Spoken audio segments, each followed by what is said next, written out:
নমস্কাৰ বন্ধুসকল, কি খবৰ আপোনালোকৰ? বহুদিন ভিডিঅ' দিয়া নাই, একচুৱেলি টাইম পোৱা নাছিলোঁ। আৰু এয়া যে দেখিছে দেউতাই মাছ মাৰি আছে, আমাৰ এইটো পুখুৰী হয়, কিন্তু বহুদিন চাফা কৰা নাই আৰু মাছো এৰি দিয়া হোৱা নাই। এইবোৰ যিবোৰ আছে এইবোৰ বনৰীয়া মাছ, মানে বানপানীত সোমোৱা মাছ। আৰু ইয়াতে চাফা নকৰাৰ কাৰণে বহুত গছ পাত একদম জমা হৈ গৈছে। আৰু এয়া মাছ মাৰিলে দেউতাই কিন্তু বহুত কষ্টৰে মাৰিব লগা হৈছে।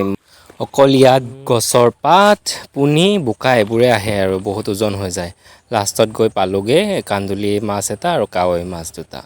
লগে লগে মই বাৰীলৈ গৈ এয়া টেঙেচি, আমাৰ ফালে চেঙা টেঙা বুলি কয়, খাই বহুত ভাল লাগে আৰু এইটো ছিজনত খোৱাটো বহুত ভাল। মই টেঙেচিখিনি অকণমান বইল কৰিব দিলোঁ, যাতে তাৰ পৰা চেপি পেলাই ৰসটো উলিয়াব পাৰোঁ। আৰু মাছ বাছি ৰেডি। আৰু এয়া জাহাজী কল, ঘৰৰে জাহাজী কল আৰু আলু দীঘলীয়াকৈ কাটি তেনেকৈ ভাজিম। অকণমান নিমখত তিয়াই থৈছোঁ যাতে কালাৰটো যায়।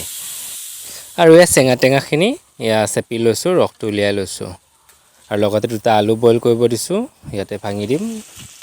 আৰু এয়া মাছ ভাজি, মই ৰেচিপি দিয়া নাই বাৰু। আৰু এয়া আঞ্জা উতলি আছে দেখিছে নহয়, বেছি দীঘলীয়া কৰা নাই ভিডিঅ'। আৰু আনফালে এয়া ভাজি বহাই দিছোঁ, লগতে আৰু এটা বস্তু খাম। এয়া কি চিনি পাইছে জানো?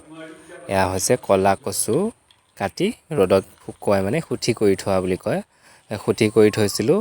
আৰু বুট কেইটামান আছিলে, তো তাৰ লগত খাৰ বনাম। আৰু ক'লা কচু আৰু বুটৰ খাৰ। আৰু এই খাৰ বহাই দিলোঁ, আৰু এতিয়া লাহেকৈ ভক ভককৈ উতলি আহিব আৰু আমি পেট ভৰাই খাম। আপোনালোকেও বনাই খাব আৰু কেনেকুৱা পালে জনাব। ধন্যবাদ।